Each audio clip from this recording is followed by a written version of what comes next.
Better Life Media, America's leading source for life improvement, presents Jim Rohn, Living an Exceptional Life.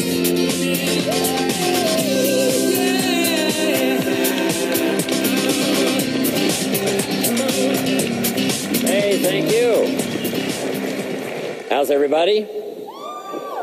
Nice to see you. Thanks for coming today. I appreciate it very much, and I'm just delighted to be here. How many of you have never seen me before? This is your first time? Wow, everybody. I keep thinking I'm famous, but I guess, that settles that. Anyway, nice to see you. I've got some interesting ideas to share with you. If you're ready, say I'm ready. And if you'll take some good notes, I got some lists for you to make that you can take home with you and ponder at later times. Some of the things I want to share with you. I was raised in southwest Idaho. My parents gave me an incredibly excellent start in my life, which I appreciated very much. But I quit school at age 19, unfortunately. My reasoning was, I'm smart enough to get a job. How much smarter do you need to be? And with that shallow thinking, I quit school, age 19, and got a job, went to work. A little while later, got married, started a little family, and I'm struggling and, trying to do my best. But it seems like each year I'm falling just a little bit further behind. Finally, age 25. The climax of my sort of, weariness with where I was, not doing as well as I thought I should, I hear a knock on my door, and I happen to be home alone. When I opened the door, there was a little Girl Scout about this tall selling Girl Scout cookies. And she gave me the finest sales presentation I've ever heard. Girl Scouts around the world, no better organization. And we've got these cookies, only $2, several flavors. And with a big smile, she very politely asked me to buy. No problem. I wanted to buy. Big problem. I haven't got $2 in my pocket. Now, I'm a grown man. I live in America. I've been to 1 year of college. I'm married. I've got a family. And I don't have $2 in my pocket. And I didn't want to tell her that. So I did what I thought was next best. I lied to her. I said, hey, look, I've already bought lots of Girl Scout cookies. I've still got plenty in the house that we haven't eaten yet. And she said, oh, that's wonderful. Thank you very much. And she leaves. When she leaves, I say to myself, I don't want to live like this anymore. I mean, how low can you get lying to a Girl Scout? That's about as low as you can go. But I promised myself that day I was going to start my search of finding opportunity, finding somebody who could teach me and coach me on doing much better for myself and for my family and for my future. And shortly after that, I met a most extraordinary man, very wealthy, but a friend of mine said, you got to meet this man. He's rich, but he's easy to talk to. He's got a unique philosophy of business and life. And the more he told me about this man, the more I said, I've got to meet this guy. And shortly after that, I had a chance to meet him. Sure enough, when I met him, I was impressed. Obviously, he was rich, but he was friendly and easy to talk to. And I said to myself, if I could just get around someone like him, and if he would coach me, I would be willing to learn anything. I'd love to be like him. Well, my good fortune was he invited me to join his company, and over the next 5 years, my dream came true. He coached me and taught me how to turn my life from pennies to fortune. And he's not alive anymore, but I'd like to pay tribute to him one more time, Mr. Earl Schoaf, for the dramatic impact he had on my life, especially during that 5-year period. And so my whole life turned around. I made my fortune by the time I was 32, starting at age 25. And some of the ideas that I want to share with you today came from that 5-year experience. Then from there, I got into lecturing and giving seminars, and I've written a few books, and my career now spans about 41 years. But I'll never forget the impact this gentleman had on my life with a few simple concepts that totally changed my life, changed my future, and changed everything. Jim Rohn's view of the 21st century. Here's number one: unprecedented opportunity. We not only have begun a new century, century 21, it's a new millennium. A millennium is a 1,000-year period. We've had 6 so far.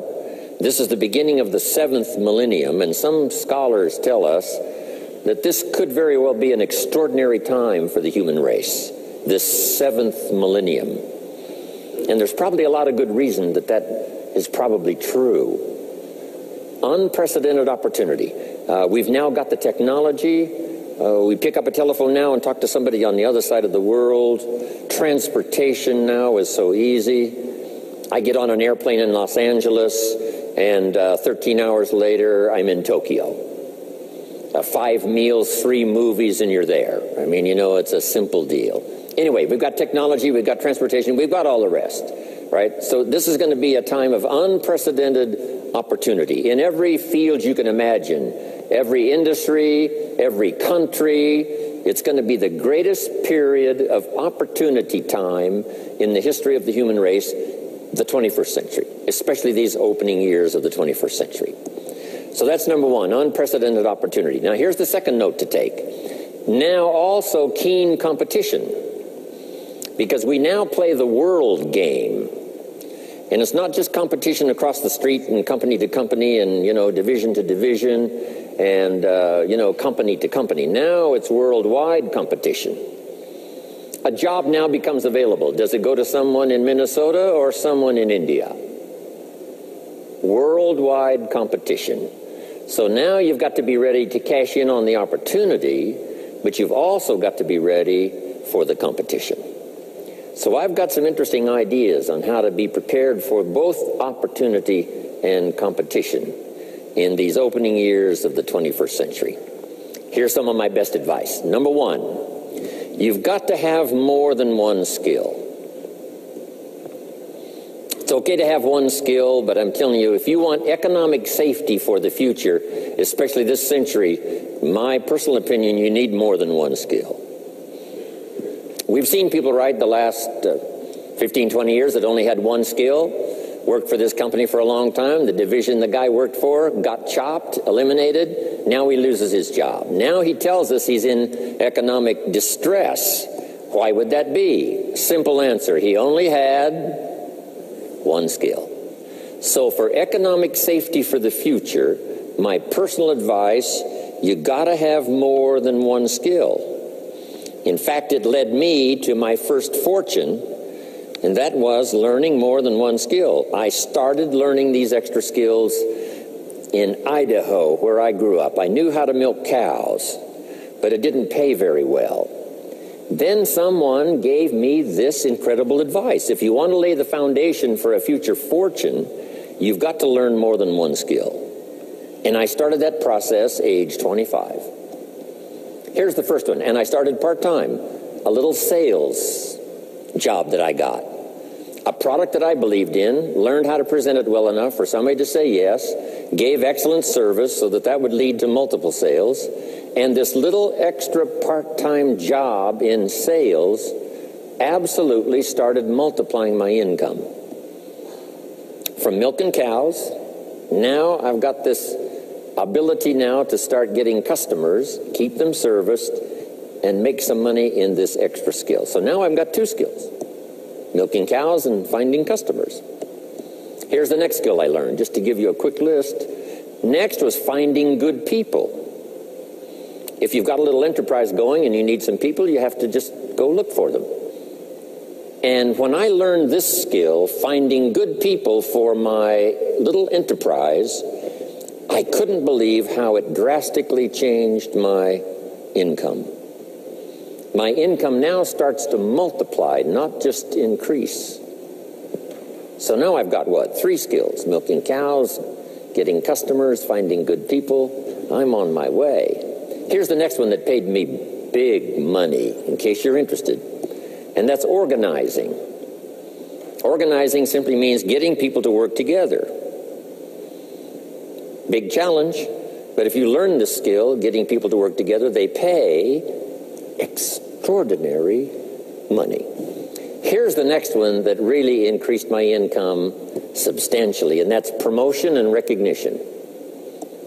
Rewarding people for small steps of progress. I mastered this one. And here's the philosophy behind it. Be so busy giving other people recognition, you really don't need it for yourself. I mastered this. Guess what it pays? Big money. Let me just give you one more, and it's in 3 parts. And that's communication. Learning to affect other people with your language. Of all the things not to be lazy about, it's language, because words can work miracles. And communication I found in 3 parts. Here's number 1, training, showing somebody how the job works. Showing somebody how the business works. We call that training. I got good at that. Paid big money. Here was the next one, teaching. Teaching people how life works. Teaching people how to set goals. Teaching how to become a leader, manager, entrepreneur. Stepping up to the higher opportunity and better challenge. This one paid me extraordinary money. But this one paid the best. Learning to inspire. Helping people to see themselves better than they are. So I've got how many skills, right? A big long list.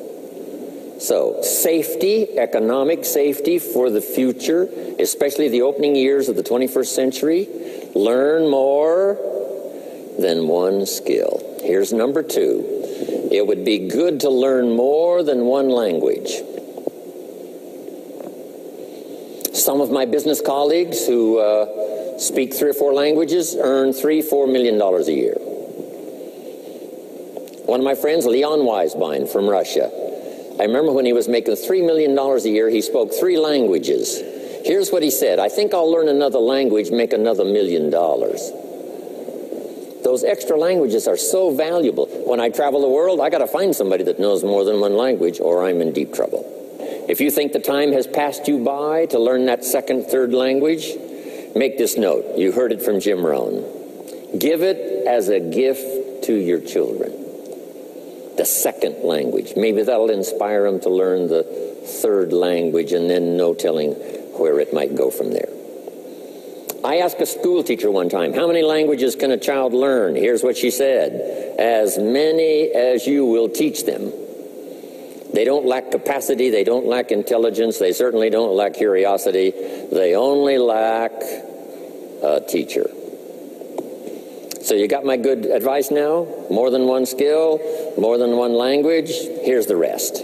Learn the simple economic formula that works for everybody, and I can give it to you in just a couple of sentences. A simple economic formula. Kids can understand it. Anybody can understand it. Anybody that wants to get paid. Here's the language for your notes. We get paid for bringing value to the marketplace. That's as simple as you can put economics. Anybody that wants to get paid. You get paid for bringing value to the marketplace. The marketplace is the people. Now, the value we bring is one part of it, a product or a service, but here's the other part, the value you become. So just off to the side, put the value is 2 parts. The value you bring, like a product. If you manufactured it, you might keep improving the product. If someone else manufactured it and you're out selling it, they probably keep improving the product. But this is the one you have to work on yourself. The value you become, like an entrepreneur, a leader, a teacher, supervisor, manager. What you become also pays much more than what you bring.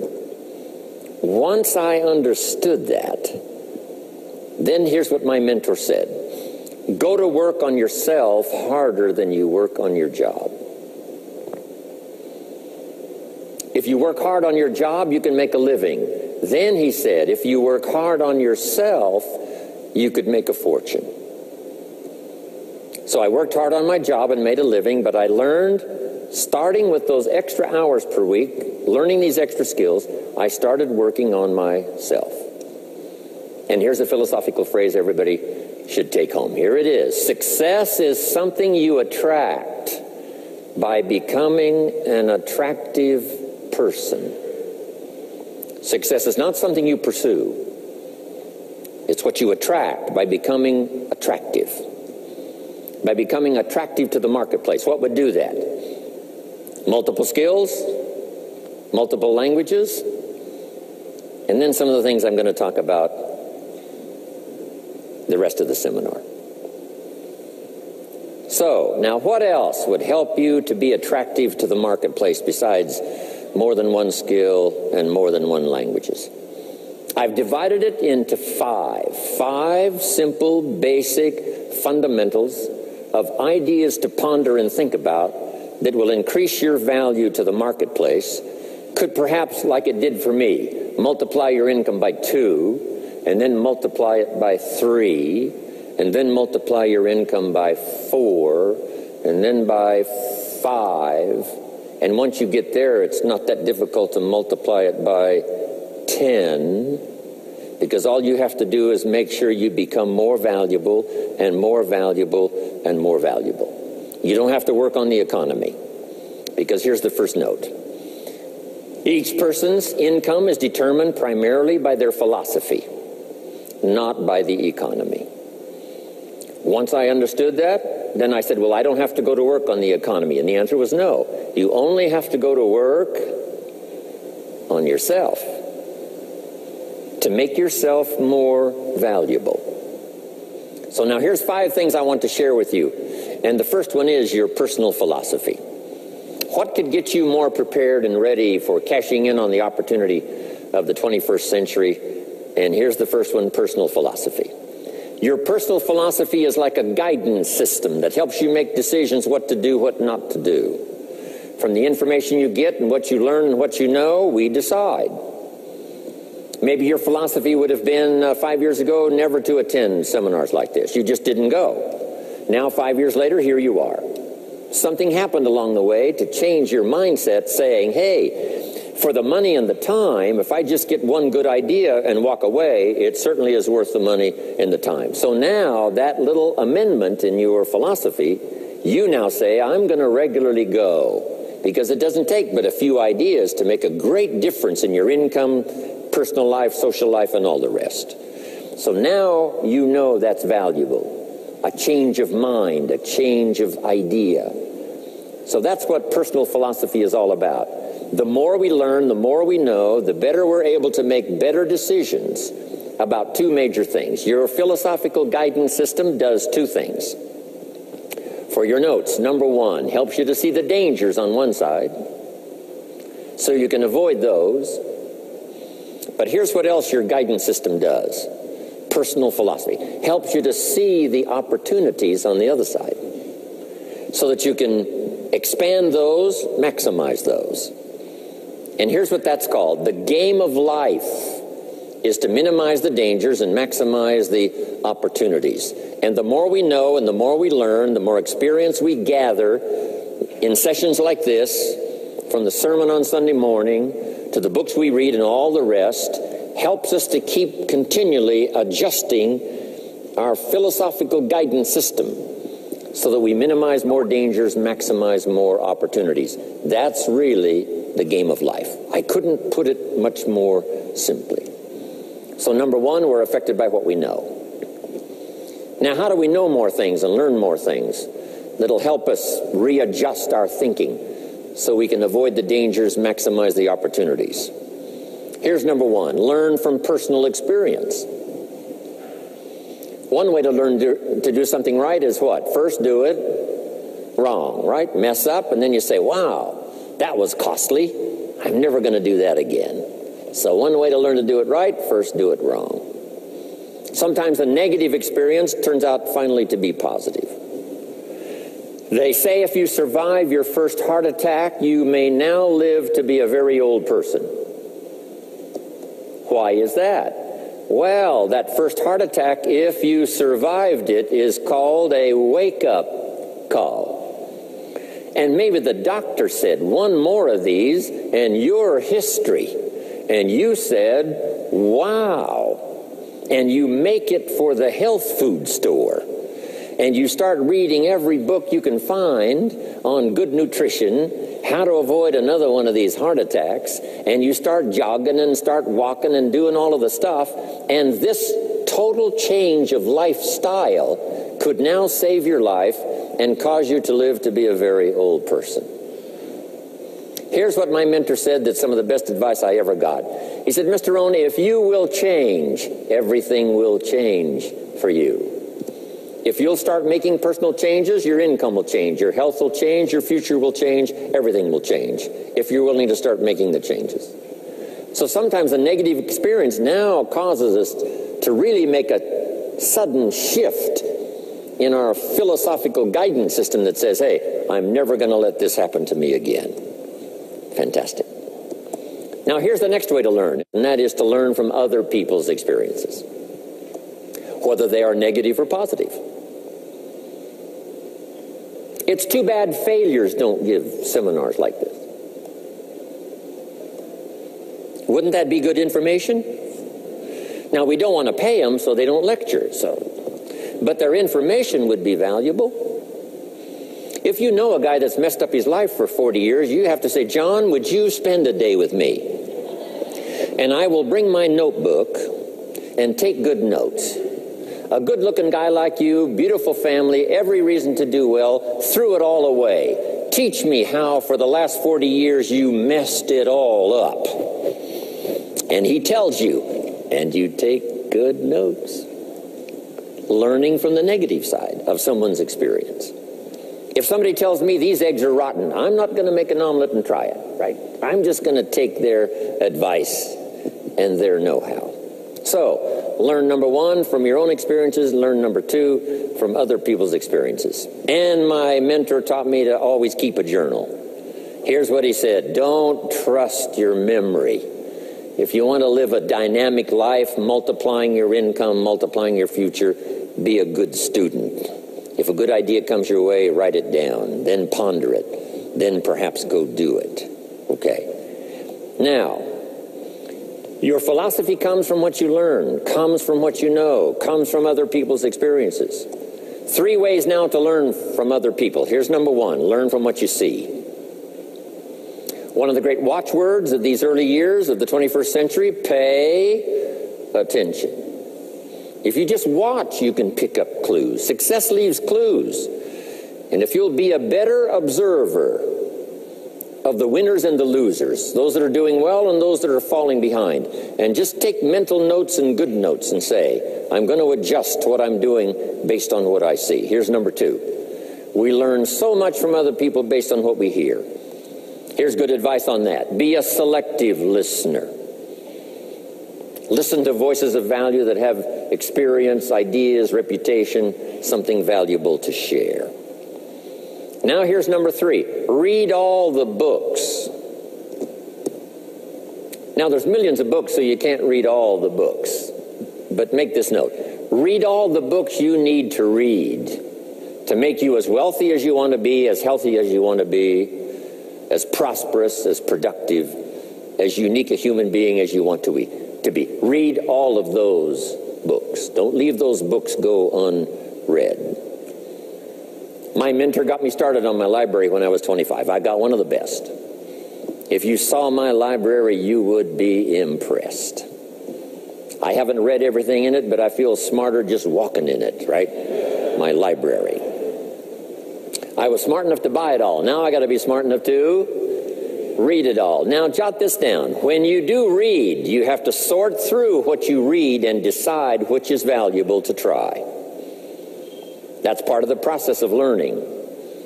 Gathering information and sorting through it. One, the information that would apply to you, and what you think would be valuable based on your current philosophical opinion. So read all the books. Our lives are greatly affected by what we learn and what we know.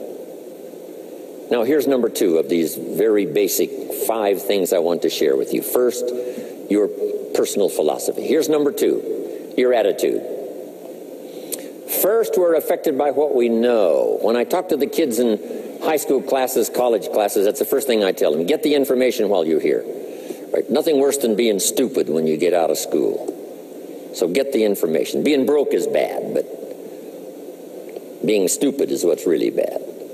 And what's really, really bad is being broke and stupid. Nothing much worse than that, unless you're sick. Right? Sick, broke, and stupid. That's about as far as you can fall unless you're ugly, right? But surely that would be the ultimate, right? The ultimate negative life. Ugly, sick, broke, and stupid. So learn all you can. We're affected by what we know, so get the information. Don't be lazy in learning. Don't be lazy in going through the books, building your library, coming to classes like this consistently. Some of them will be so dramatic, your life will never be the same. Maybe this is one of those today. Next, we're affected by how we feel, attitude. This is the emotional part. We need the intellectual part to set sail. So as the winds blow, we can still get where we want to go. Redefine, keep strengthening our psychological and philosophical guidance system. But now we're also affected by the emotions. That's the power. And jot these notes down as I hurry along now. 4 things to consider on attitude and how you feel. Here's number 1. It's how you feel about the past. It's important to make the past useful. Past experience, even past losses, past failures, as well as successes. To review it and go back over it, see where you went wrong, correct that, invest that now in the future. Don't live in the past, and don't carry the past around like a burden, but simply use your past as one of your mentors to help refine mistakes, make some changes that you can invest now in the future. Here's the second attitude. It's how you feel about the future. We look back for experience. But number 2, we look forward for inspiration. Now, where does the inspiration come from? Looking forward. Here it is, learning to set goals. Number 1, decide what you want. Takes more than 5 minutes. Take some time and decide what you want. Where do you want to go? What do you want to do the next 10 years, 20 years? What would you like to become? How many skills would you like to learn? What are the books you want to read? How about the people you want to meet? The cities you want to visit? Experiences you'd like to have over this next period of time? Start thinking about all of that. Here's the next key. Write it all down. Building a life is like building a house. You wouldn't start building the house until you had it finished. Wouldn't you look foolish starting to build the house if it wasn't finished first? What if you were laying bricks and somebody came by and said, "What are you building here?" And you said, "I have no idea." See, they would take you away to a safe place. So building a life is a lot more important than building a house. And yet people treat it so carelessly and so casually about planning and making plans for what they want their life to work out to be. So I'm asking you not to be casual anymore. Start designing the future for yourself, for your family, for your business, for your future. Okay, decide what you want. Okay, so from the past we get experience, from the future we get excitement, inspiration by setting goals. Now here's the next advice. Put everything on your list of goals. Little things, insignificant to someone else but important to you. A goal list is important. You don't have to publish it in the local newspaper. My Japanese friend, Toro Ikeda, San Jose, California, put on his first list, a Caucasian gardener. I said, go Toro. Back then everybody had a Japanese gardener. He said, no, I'm Japanese. I want a Caucasian gardener. I like that. So set goals. Set the goals that'll turn you on, goals that'll get you excited. Put everything on your list. Now, here's the next attitude. It's very important how you feel about everybody. If you want to be a leader extraordinaire, here's what you learn. Each of us need all of us. One person doesn't make an economy. One person doesn't make a symphony orchestra. It takes all of us for each of us to be successful. Each of us need all of us, and all of us need each of us. Each gift is important as we bring it to the table, as we bring it to the country, as we bring it to the community. Learn to appreciate that. Each of us need all of us. Now here's the last one on attitude. It's how you feel about yourself. Nothing more powerful than self-confidence to start multiplying your income by 2, by 3, by 5, by 10. And where does that come from? Make the note. It comes from self-esteem. Doing the things you know you should do, and at the end of this day, your self-esteem is soaring and high. You've met the people you said you'd meet. You made the calls you said you would make. You did the things that you required of yourself to do. And at the end of the day, you feel great about yourself. That is one of the greatest motivating factors for the future, self-esteem, feeling good about yourself. Now let me give you the miracle piece of this formula. If you're ready, say, I'm ready. Here it is. Number 3 is activity. We're affected by what we do. Now we've gotten to the formula of how to turn ideas into reality, how to turn imagination into substance. It's called number 3, activity. So add these notes to it now. Activity is the work. Activity is the labor. You might add labor pains. I'm short on personal experience here, but the mothers in the room would tell us that we know what that's all about, labor pains. Why would an upcoming potential mother be willing to put herself through maybe a rather painful experience? She said, that's an easy answer, and it's for your notes. It produces new life. Why wouldn't she put herself to the labor? Now comes the miracle of new life. And whether it's new career life or new business life or new friendship life or new married life or new life of any kind, it has to come from the work. It comes from the labor. In fact, labor was so important. Here was the original formula for labor. If you have forgotten it, remind yourself. For your notes, 6 days of labor and what? 1 day of rest. Now, it's important not to get those numbers mixed up. Why is that? Here's why. Why not 5-2? I don't know. Maybe 5 and 2 would be okay. If God would have thought of 5 and 2, he might have made it 5 and 2. But you can't think of everything when you're putting one of these together. But maybe one of the reasons for 6-1, jot this down now. If you rest too long, the weeds take the garden. Not to think so is naive.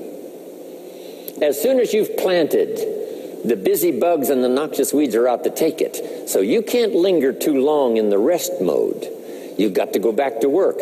6 days of work, then rest and spirituality and friendship and change of pace.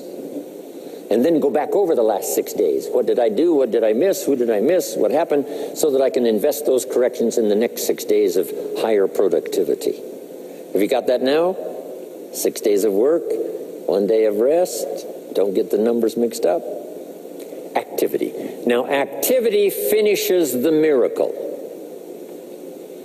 Good question for your notes. How did this convention center get here? Let me give you the steps. Number 1, somebody saw it while the property was vacant. You say, well, how could you see a convention center if it isn't here? It's the only way it will be here. And somebody has to see it so clearly they can draw a picture of it, saying, this is the convention center. You say, no, it isn't there. They say, yes, this is the convention center. The artist's rendering shows you a picture of what isn't there. That's the beginning of imagination. So to turn nothing into something, here's what you do. Imagine the possibilities. That's why we recommend testimonials for someone to say, hey, I started with pennies and I made a fortune. And when they finish, sometimes they say something like this, if I can do it, what? You can do it. And we start imagining the possibilities. Here's number 2, have faith to believe that some of them are possible for you. And both imagination and faith are powerful forces, but we still don't have a hotel. We still don't have a house.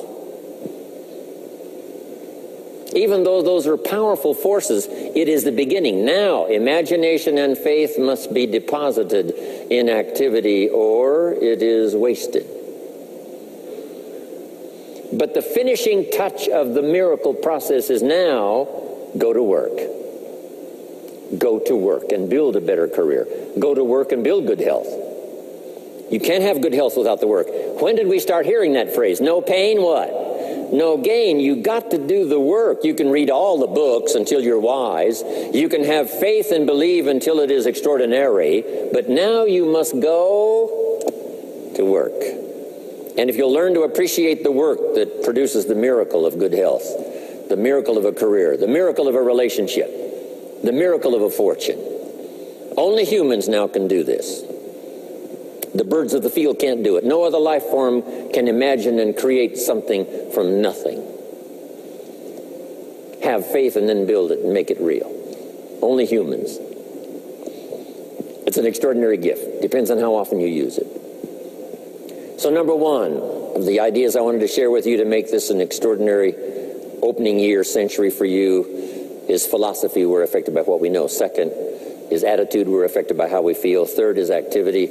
We're affected by what we do. Now here's the final two pieces. Number 4, learn to measure progress. Once you've set up a project now, you want to turn nothing into something, now you must measure your progress. How are you doing? Here's how we teach it to our children. Life expects us to make measurable progress in reasonable time. Measurable progress in reasonable time. That is the game of life. So part of it is not just to set up the proposed project, but as we start working on it, we start measuring how we're doing. Now first, what is reasonable time? You can't ask someone every 5 minutes, how are you doing now? See, that's too soon. Guy says, I haven't left the building yet. Give me a break. Now we can't wait 5 years. That's too long. So there's reasonable time. So make this note now. What is reasonable time? 1, at the end of the day.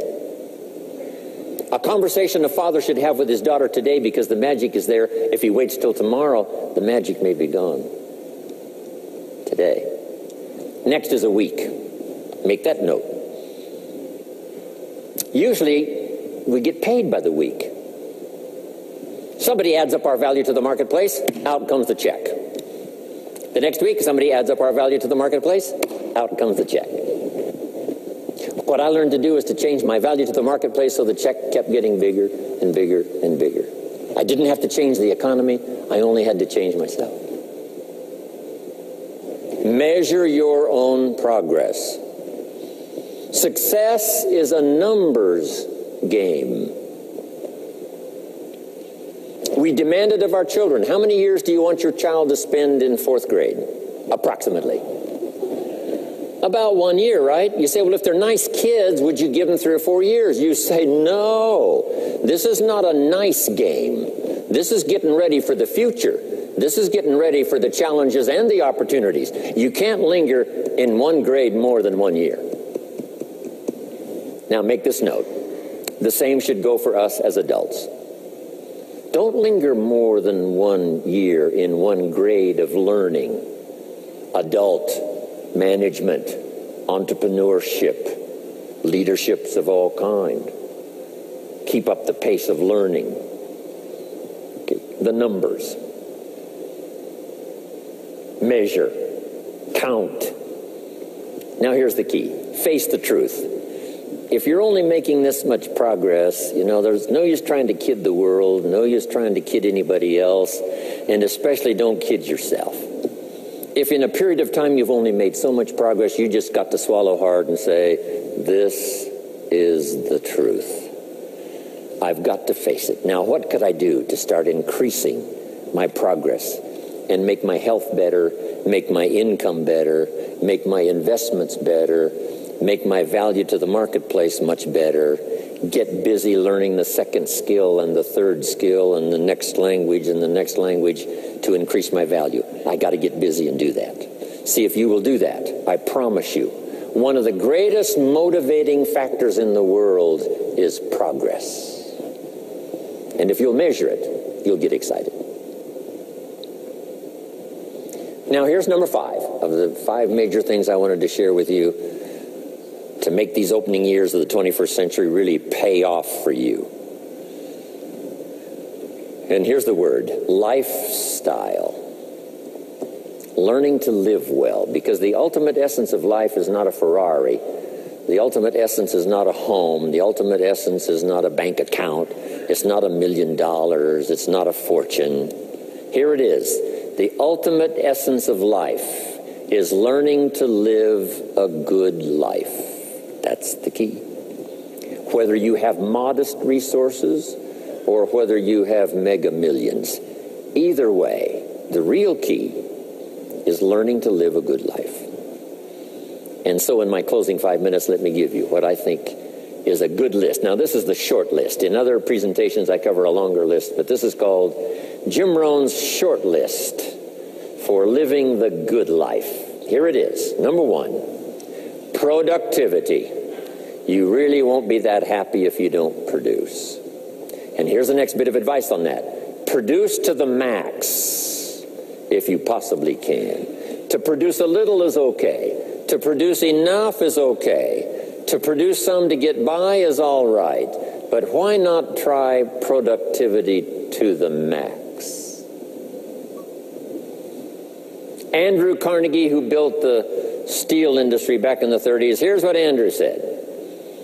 I'm going to spend the first half of my life accumulating money. I'm going to spend the last half of my life giving it all away.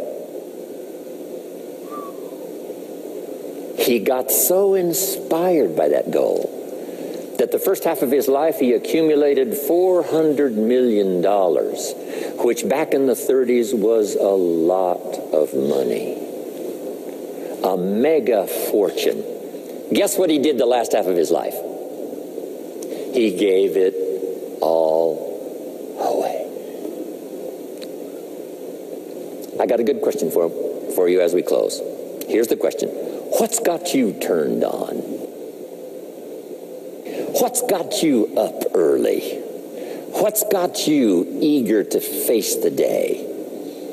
What's got you inspired to learn the extra skill, put in the extra time, go the extra mile, learn how to work with people, guarantee your future? Good question. Here's number 2, good friends. You got to have good friends. The best support system in the world is good friends. Collect and nourish those as priceless. Good friends are those wonderful people who know all about you and still like you. Those are good friends. Here's number 3, your heritage.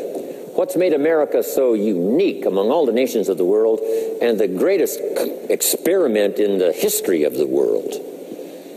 And that is the depository of gifts that have come to America over the last 300 or 400 years. The heritage from all walks of life, all over the world. Now, the key to keeping America vital and powerful and unique for generations to come is to keep alive these heritages. The music, the dance, the costume, the customs, the literature, the poetry, and all the rest combined together, making us an extraordinary, unusual nation among nations. Keep your heritage alive. Here's number 4, your spirituality. Whatever you believe in terms of spirituality, that's important. And I've got 3 words for you to consider. Here they are. Study, practice, and teach. Whatever you believe in terms of spirituality, study, practice, and teach. Don't leave your spirituality unstudied, don't leave it unpracticed, and don't leave it untaught. It's one of the major components of a good life. And now to close, for your notes. Take special care of the inner circle. Family, close friends. Nourish them, they will nourish you. Inspire them, they will inspire you. And take care of the details, the little things that makes it special for family and friends. When my father was still alive after my mother died, my father lived about another 7-8 years. When I used to travel, I would try to call him while he was having breakfast with the farmers, southwest Idaho. Make a special day. If I'm in Israel, I got to get up in the middle of the night. But I call in the middle of the night, Papa, I'm in Israel. And they would bring him the phone in this little cafe called the Decoy Inn. And Papa would say, Israel, son, how are things in Israel? And he'd talk real loud so everybody could hear. Right? Say, Papa, they gave me a reception last night on the rooftop overlooking the Mediterranean. He'd say, overlooking the Mediterranean. Now he's got a story to tell for the rest of the day. My son called me this morning while I was having breakfast with the farmers. I know he had to get up in the middle of the night. Special days. One more scene. I thought about my father walking down the lane on the farm to the mailbox, opening it up. And this is for your notes. Make sure the mailbox is not empty. My father lived to be 93. What kind of an experience would that be for a day? Age 93, open the mailbox and it's empty. Even if it's just a postcard, make sure the mailbox is not empty. The details, the inner circle. And now here's the last. Maybe, just maybe, some of the things I've shared with you have been seeds that have fallen on your consciousness at the right time. And then if it turns into something valuable for you in the future, that will be well worth my coming, being away from my grandchildren and my children for a little while, to come and deposit the best of my experience with all of you today. Thank you very much. God bless. We hope you've enjoyed this special presentation of Jim Rohn's Living an Exceptional Life. If you'd like to own a copy of this program or any of Better Life Media's programs, please visit our website at betterlifemedia.com, where you'll find all types of valuable life improvement information.